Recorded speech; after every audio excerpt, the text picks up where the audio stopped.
All right, YouTube. This Detroit's HPTV coming to you out of Detroit. It's 6:37 on Wednesday, a hump day. I'm revisiting a story, and the story is about Fanny Willis because Fanny Willis just made a public statement about how proud she was of the job she's doing, and she doesn't need to feel ashamed, and she has this preoccupation with prosecuting Trump. But the thing that bothers me is over 19 people have lost their lives in her jail. One was even eaten by bed bugs. Some of them were stabbed in the jail. In the jail she runs. There are thousands of prisoners in there who don't know when they're going to court. They haven't even been indicted. So at this point, we could say we know that in her jail, they're violating the 14th Amendment right to due process because they can't get them to court. They're violating the 8th Amendment, cruel and unusual punishment because of the conditions of the jail. And nobody is talking about that.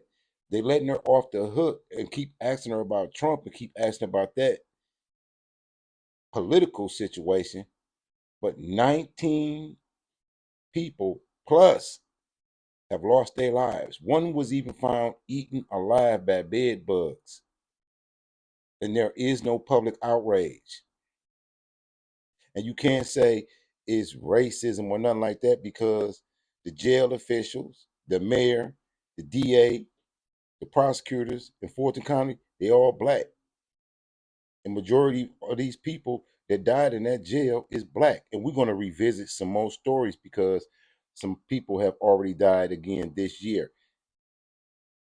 So this is for fair use under the 1976 Copyright Act for educational purposes and commentary. We're going to look at her, say how proud she is. Then we're going to look into these other stories.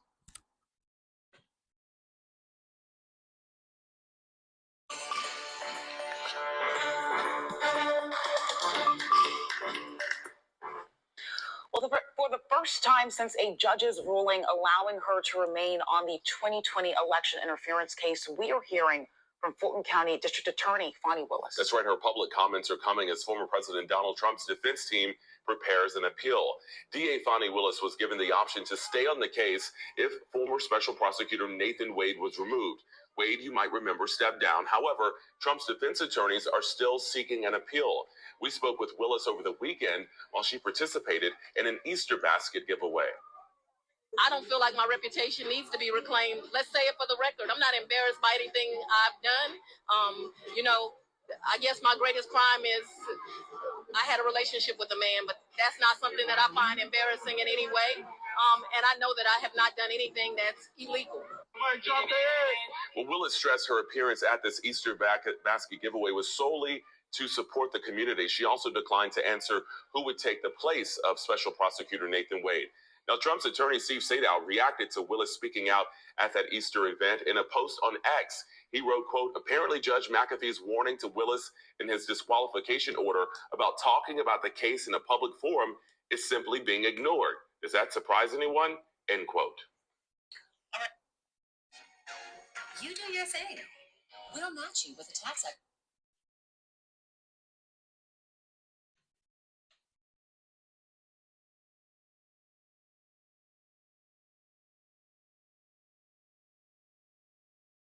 The Fulton County Medical Examiner will complete an autopsy on Hawkins soon.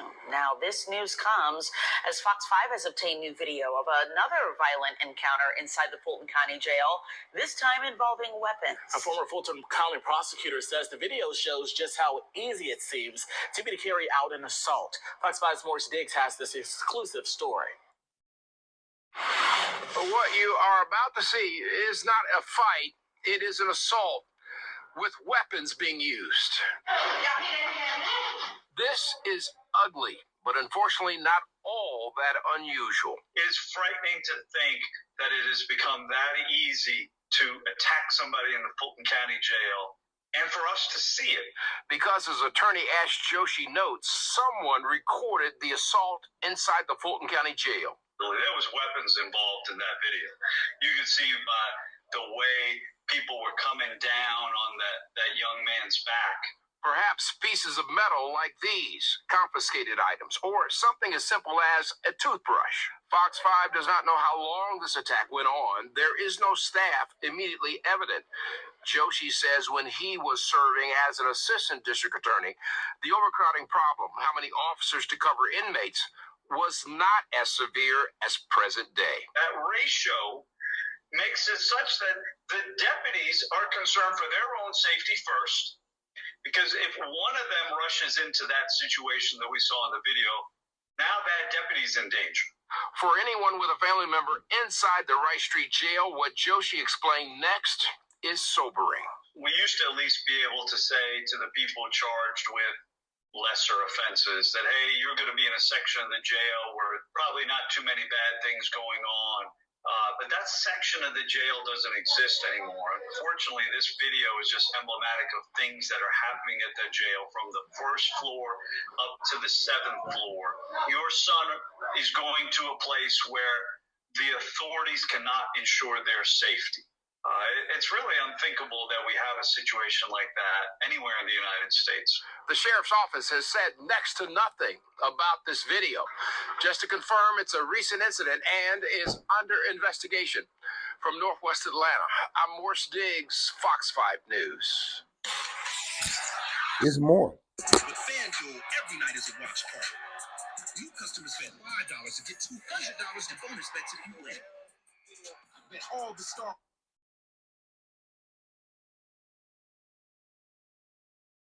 Incidents connected to the Fulton County Jail. Right now, it is under federal investigation for accusations of poor conditions and violence.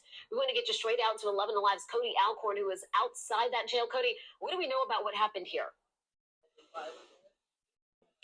What we can confirm is that 3 inmates were stabbed this afternoon. One of those inmates has died. The other 2 rushed to Grady Hospital. We do not have an update on their condition or exactly what led up to this stabbing. Likely the jail behind me here at Rice Street is on lockdown. Now, this is the 5th death this month. They've had an inmate here die every single week since August 1st. This is the 19th inmate to die since September 1st last year. So 19 inmates in 1 year, all in the custody of the Fulton County Sheriff's Office.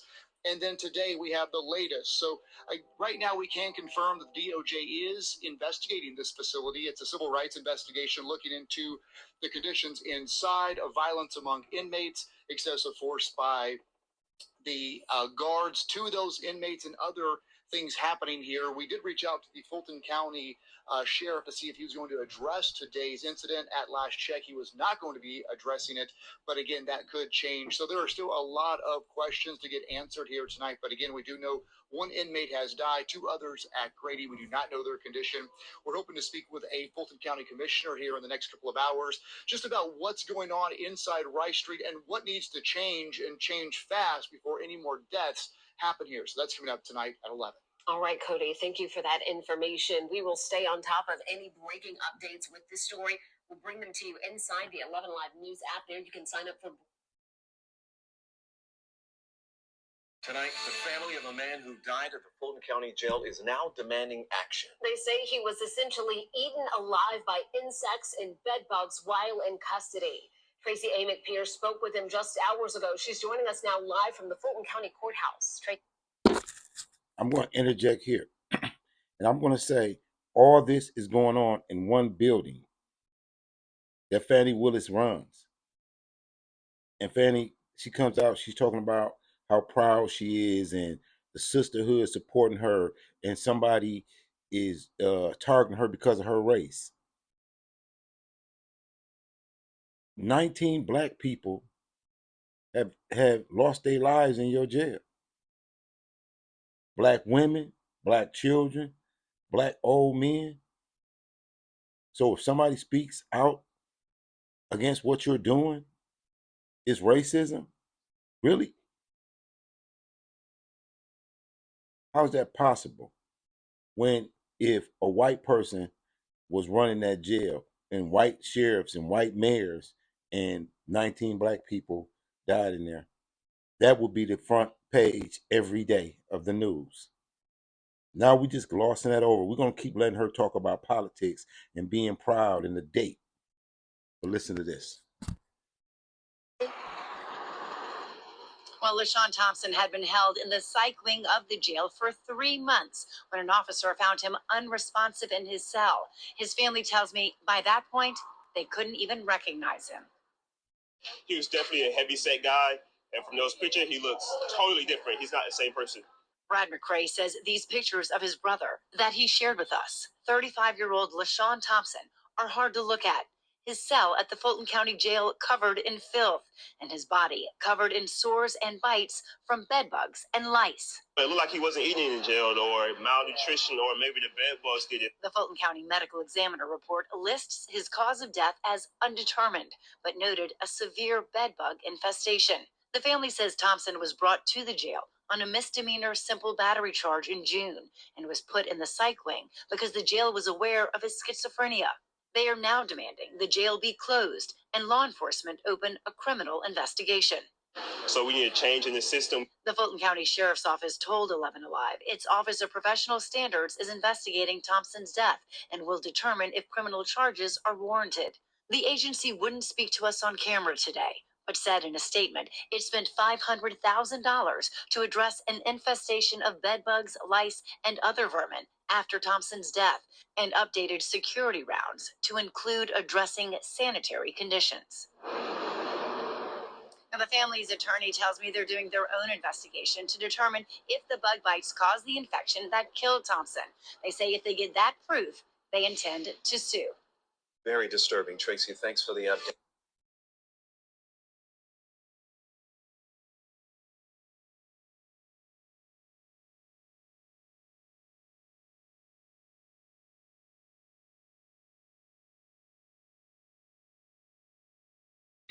I know you're in the Seems like that would be enough, doesn't it? I could just take a few seconds, read some scripture together. Well, we may know tomorrow what caused the death of an inmate at a troubled Fulton County jail. The medical examiner is conducting an autopsy, and whatever the cause, it is part of a series of deaths at that old jail, and everyone agrees that the jail is in crisis with solutions still a long way off.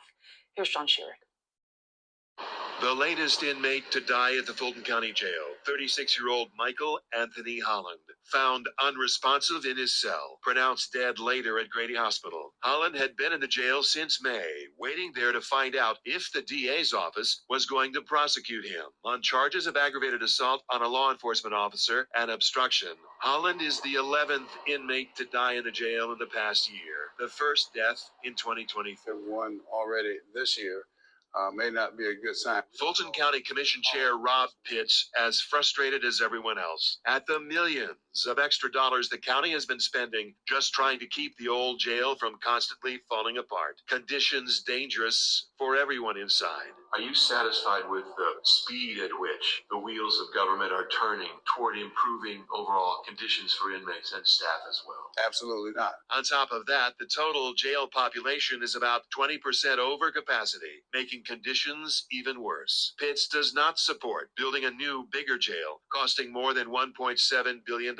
He agrees with critics who blame overcrowding on the DA, Fani Willis, saying that she has been too slow at clearing the backlog of inmates who are in the jail, like Michael Anthony Holland was, simply waiting to find out if she's going to indict them and put them on trial. And until that's corrected, we can build a 5,000 bed jail or a 10,000 bed jail. We're going to have the same problem. Willis has said she needs more staff, more money from the county to investigate and prosecute.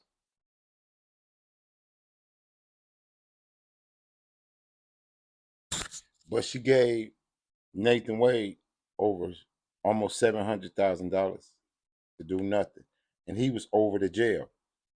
How is this not the top story? How are people glossing over? You know, to me, it may be a little racism. Because the 19 prisoners that died, they were black. So it might be some racism here. Because how could 19 people die in one building? All ages, women, young people, old. With the new customer offer from He goes on and on. even if your marks gets busted, you can keep the fun. 5 News has learned another inmate has died at the Fulton County Jail. This is 66-year-old Alexander Hawkins, and this is the 7th inmate dead this year. Fox 5's Angelique Proctor has looked into the death all day and has the latest from the Fulton County Jail. Angelique, another one to report tonight. Absolutely, certainly is disturbing. Now, Fulton County officials say this latest death was discovered yesterday morning around 7:24. Officials say that is when they found the inmate unresponsive in the medical unit. It's very alarming. Charles Rambo is a retired supervisor at the Fulton County Jail. Word that another inmate died at the Rice Street facility Thursday, he says, is troubling. Jail officials say 66-year-old Alexander Hawkins was arrested by Atlanta police on July 31st. He was first taken to the Atlanta City Jail on a shoplifting charge.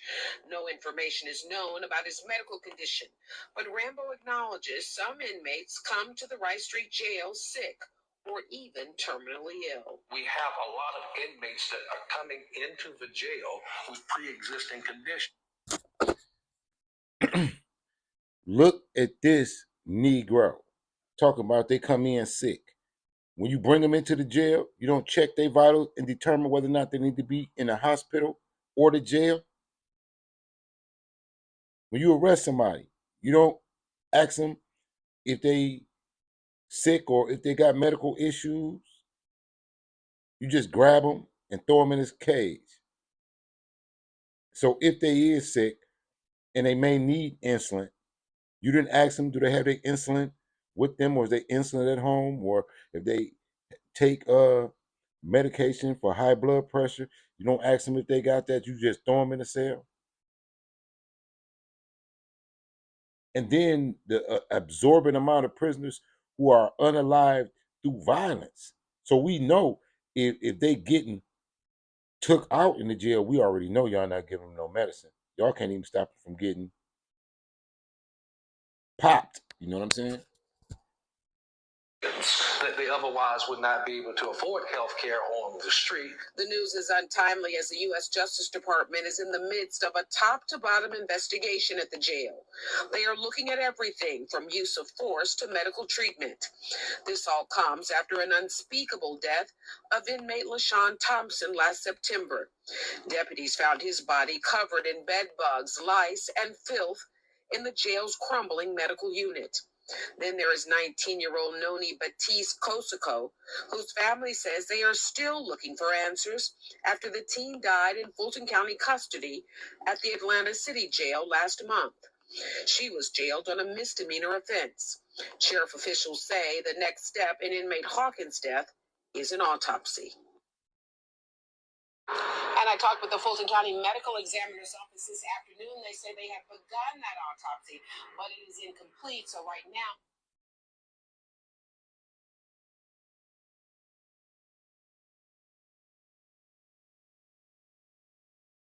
and charged an officer. They say he hit the officer several times and hurt him. As we've been reporting, the climate is tense inside the overcrowded facility. Fox 5's Morse Diggs is live in Northwest Atlanta with the story tonight. Morse, how did this start? Well, the officer was trying to get the 19-year-old to comply with his order, so he used that taser. It didn't work. At any penal facility, what works best is when there's a certain deference for law enforcement. Here at the Fulton County Jail, too many of the inmates act like they are in charge. Inside the cramped Fulton Jail, some of the inmates may believe they can always come and go as they please, but that is not the case. Terrell Anderson, 19, decided he would walk out of his housing zone. An officer instructed him to turn around. Authorities say he ignored the order. Anderson received a shot from the officer's taser. Apparently, that set him off.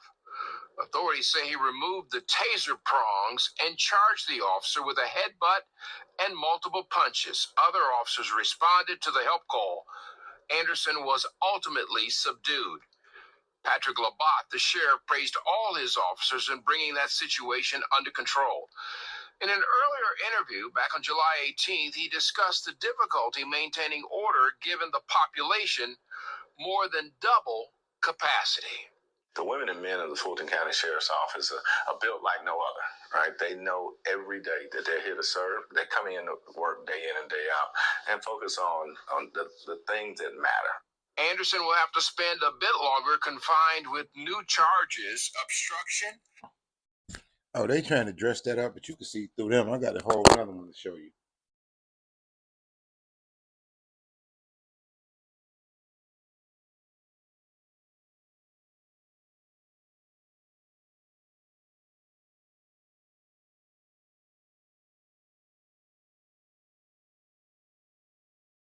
The Fulton County Commissioner says the revelation that a rap video was shot inside the jail is evidence the facility needs better supervision. An entire housing pod at the jail took part in the unauthorized recording while an officer watched. Well, now Vice Chairman Bob Ellis is calling on Sheriff Pat Labat to make corrections right away and provide the service he says taxpayers are paying for. Fox 5's Morris Diggs is live in Northeast Atlanta tonight with details. Morris? Well, Russ, has been well documented. The jail is overpopulated and officers are short-staffed. But, he says, when it comes down to a rap video being shot and commanders don't know about it, that comes down to management. This isn't surprising. Am I shocked by it? No. Am I disappointed? Am I frustrated? Yes. This is what the vice chairman of the Fulton County Commission is talking about, a recorded rap session that all the other inmates in one jail housing pod appeared to enjoy. The housing door was left open. An officer watches. The Fulton lawmaker looks at the scene and other incidents and questions Sheriff Pat Labat's command of the jail. That's management and supervision. It's frustrating to kind of continue to hear about incidents that are occurring, people in compromising positions, etc. Just a couple of other examples. Authorities say a former jail staffer put herself in a compromising position with a male inmate in a private jail office. On a different day, you had this image, restaurant meals brought to inmates by an officer. Vice Chair Ellis says taxpayers are paying for high-quality staffers supervised by competent commanders. In an earlier interview, the sheriff told me that is his goal. We've been very intentional about working with the Board of Commissioners. We've given just our law enforcement division and our sworn division a 36% pay raise in the last 2 years. All right, we're the only law enforcement agency that we know of in the metro area is paying a $10,500. We know for a fact, ain't no jail in the country being ran like that jail in Fulton County. What we don't know is why the big story is Fanny Willis getting support from other black women and going on and race baiting, when at the end of the day, all these black people lost their lives. Is this what democratic jail reform looks like that? Is this jail reform Fulton County style? Could you imagine your child, being arrested for a misdemeanor and took into the jail, and by the time you waiting and try to go bond her out or him out, they're alive? I wonder why this is not the story. 19 people. Puffy's a big story, I guess, because he only partied with him, so to speak. In other stories, I guess they are salacious or entertaining. But how can over 19 now? How can all these people be dying in that jail and nobody cares? That's the racism. That's the real racism. Think about it. If that was 19, any other nationality, and it's over 29, 19 of one type of race, they people would be going bananas. I want you to think about that. Sign it to you out of Detroit. As always, salute to all patriots. Stay prayed up, God and country. Keep y'all head on swivel. Like, share, and subscribe. Peace.